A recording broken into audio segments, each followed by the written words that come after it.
तू चलाए, तुम एक निरपराधी का रक्त बहाए और तेरा पिता मिथुरा का राजा विरुद्धग्रसेन यहाँ आने भी न पाए। बोल, ये तुम्हारे कौन है? कौन है? बहन और बहनोई? नहीं, बैरी और बैरन। चले जाइए पिताश्री, और चलने दे, चाहे इर्द-गिर्द शरीर पर चल जाए अनेक तलवार, पर न होने देंगे हम अपने होते ऐसा अत्याचार। हमको तो मरना ही है, सर पर नाच रहा है काल पुत्री और जय माता का, देख सकते नहीं ये हाल। नहीं देख सकते हो तुम, जानो अब पट्टा न लगने पाएगा पीरों की शान में। अरे निकली हुई तलवार अब जा नहीं सकती है म्यान। भूल जा, अपने हृदय के चमत्कार को भूल जा, अपने उत्साह को भूल जा। इससे अधिक सर उठाया ना तो तुम बंदी बनाया जाएगा, हाथों में हथकड़ी पैरों में बेरी डाल करके कारागार फिरवाया जाएगा। अरे कौन बंदी? हाँ बंदी। किसको?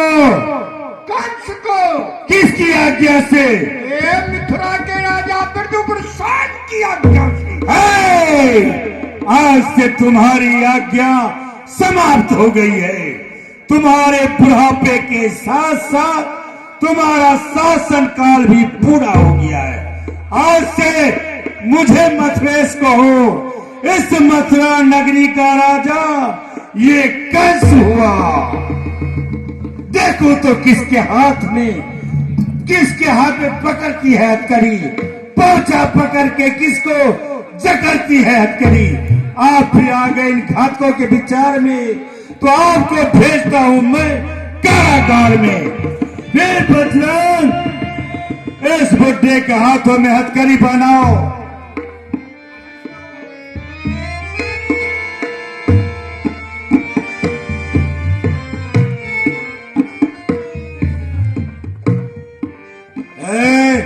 तूने सुना नहीं? हमारी आज्ञा का पालन नहीं किया। अभी थोड़ी देर पहले आपकी एक अंकित आज्ञा का पालन किया।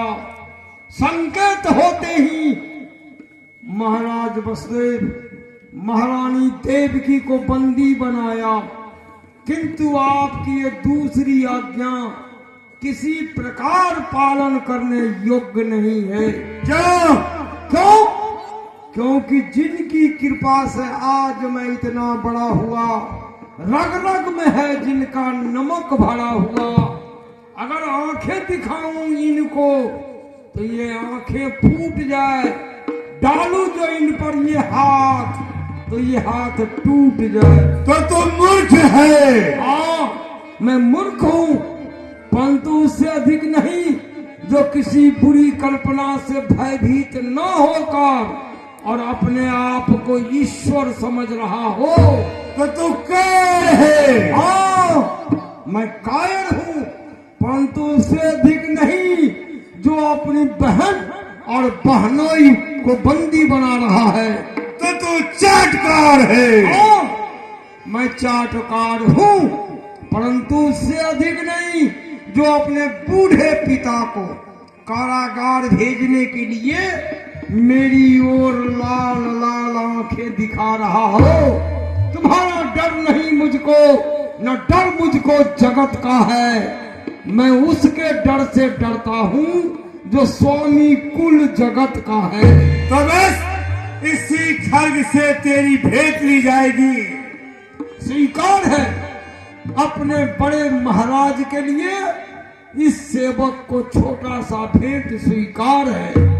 इस आज्ञा पर हर समय तैयार है गर्दन, नीचे झुकी है आप पर, बलिहार है गर्दन, मर जाना धर्म के लिए स्वीकार है मुझको।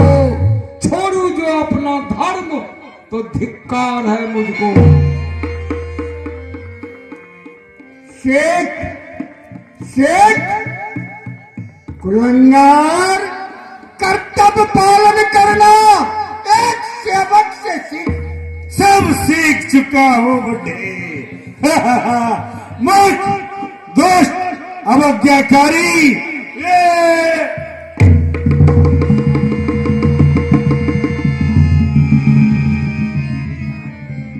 चानूर, इस बुढ़े के हाथों में हथकड़ी लगाओ और इसे कारागार में बंद करो।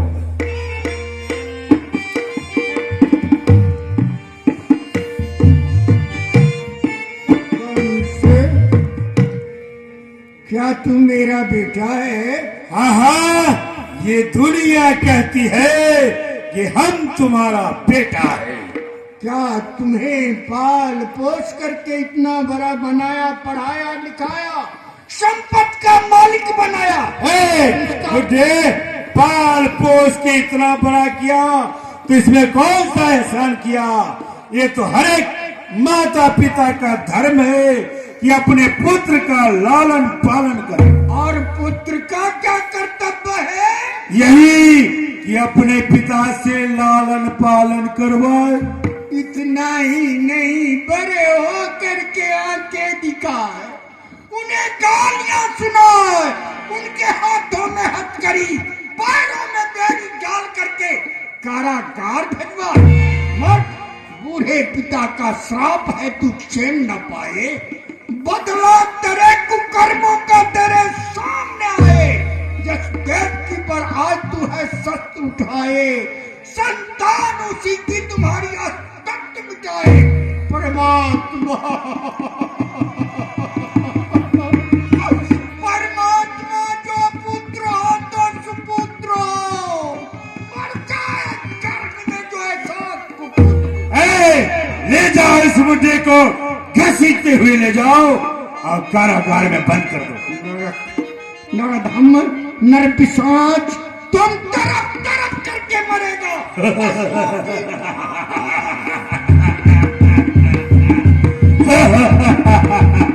मथुरेश, हम लोग तो मृत्यु के गोद में पड़े ही हुए हैं। मरने से पहले हमारी एक शंका का निर्भीत कर दें। पूछो। आज आप इतना क्रोध में क्यों हैं? हमें ऐसा विदित हुआ है कि देवकी का 8वां लाल और मेरा काल होगा। ये आपको कैसे विदित हुआ? किसी सूक्ष्म विचार से या गुप्त झनकारों से। तो क्या हम लोगों को मारने के अलावा दूसरा कोई रास्ता नहीं है? और क्या हो सकता है? आप अगर हमको छोड़ देते हैं तो 8वां बालक मैं आपके भेंट करूंगा। विश्वास नहीं होता, क्योंकि फोड़े को पकने से पहले फोड़ देना चतुराई है। अरे शत्रु को जीते जी छोड़ना ये तो महामूर्खताई है। तो क्या वो शत्रु हम हैं या वो 8वां पुत्र? वो 8वां पुत्र। तो मैं आपको वचन दे रहा हूँ कि अगर आप हमको छोड़ देते हैं तो जितने भी पुत्र अथवा पुत्रियां होंगी मैं सब आपके भेंट करूंगा। हाँ, ये शर्त हमें स्वीकार है, लेकिन तब तक तुम्हें मेरे कारागार में रहना है। क्या फिर भी कारागार? हाँ हाँ, कारागार, भयानक कारागार। तो डालो हाथों का कंगन, उसके जगह लोहे का कड़ा पहन लो। जहां लगे थे हथकड़ी वहां बेड़ी परी होगी, जहां लगे थे कंगन, जहां लगे थे महावर वहां हथकड़ी परी होगी। वीर चानूर, ले जाओ इसे कारागार।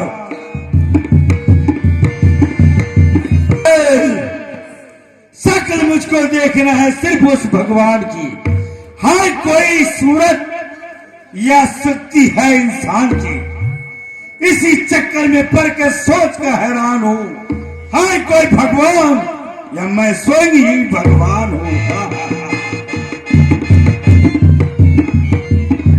परेशान हूँ यारो, मैं तो बिल्कुल परेशान हूँ यारो। मैं तो जोरू वाला धोबी भी वाला हूँ यारो। मैं जोरू वाला धोबी वाला हूँ। परेशान हूँ यारो, मैं तो बिल्कुल परेशान हूँ यारों की यारी से, उस्तादों की उस्तादी से, दलालों की दलाली से, बुढ़ापे में दोहरी शादी से इस कदर सरगर्दान हूँ। परेशान हूँ यारो, मैं तो बिल्कुल परेशान हूँ। बचपन में खेले कभी कभी कभी कभी कभी कभी कभी कभी बचपन में खेले, जवानी में तबाह हुए, बुढ़ापे में बदकिस्मत की एक नहीं दो दो ब्याह हुए। एक कहती है मेरी मानो, एक कहती है मेरी छोड़कर किसी को मत जानो, एक कहती है मेरे पास आओ, तो दूसरी कहती है मुझे छोड़ के कहीं मत जाओ। अब आप ही बताइए, अब आप ही बताइए, मैं किसकी सुनूं या किसकी ना सुनूं? इसी चक्कर में हैरान हूं, परेशान हूं यारों, मैं तो बिल्कुल परेशान हूं। ए जी सुनते हो? हाँ हाँ, तुम आई हो इधर आओ। मेरी बात है। इतनी देर से, अरे मैं जरा वो लौड़ा से बात कर रहा था, वो बुला रहा था कि लाला जी पहले मेरी सुन लो, लेकिन मैंने उसको बोला चुप है, मैं तेरी नहीं सुनूंगा, पहले तेरी मम्मी की सुनूंगा। अब बोल बोल बोल बोल बोल। ए जी सुनो, मेरे लिए सोने का कंगन लाना। सोने का कंगन? अरे सोने का कंगन, अरे आज ही मैं गया था वो कलान दुर्गा ज्वेलर्स के पास, आज ही मैं गया था कलान दुर्गा ज्वेलर्स के पास। उसने कहा, मैंने कहा भैया एक मुझे सोने का कंगन दे दो। उसने कहा लाला जी आज मेरे घर में पार्टी है, इसलिए सभी व्यस्त है, दुकान मेरी बंद है, कल सुबह आना, मैं कल तुमको दूंगा। हाँ ए जी किधर हो? इधर आओ। हाँ इधर आओ ना, ये मेरी पतली वाली है, ये तो और मजा देती है। हाँ बोल बोल बोल बोल, तुम्हें क्या चाहिए? मुझे हीरे का हार चाहिए। हीरे का हार? अरे रे हीरे का हार, आज ही मैं गया था फर्रुखाबाद राकेश ज्वेलर्स के पास, लेकिन उनके घर में कोई डेट कर गया, कोई मर गया, तो उनके यहाँ 13वीं थी। उन्होंने कहा लाला जी आज मेरे घर में 13वीं है, इसलिए मेरे पास कल आना। ए जी हाँ। सुनते हो नहीं? इससे पहले मेरी फरमाइश नहीं होगी। जानते हो? पर सुनना सुनना सुनना, तू इसके सामने अपनी फरमाइश मत बोला कर। किस लिए? इसलिए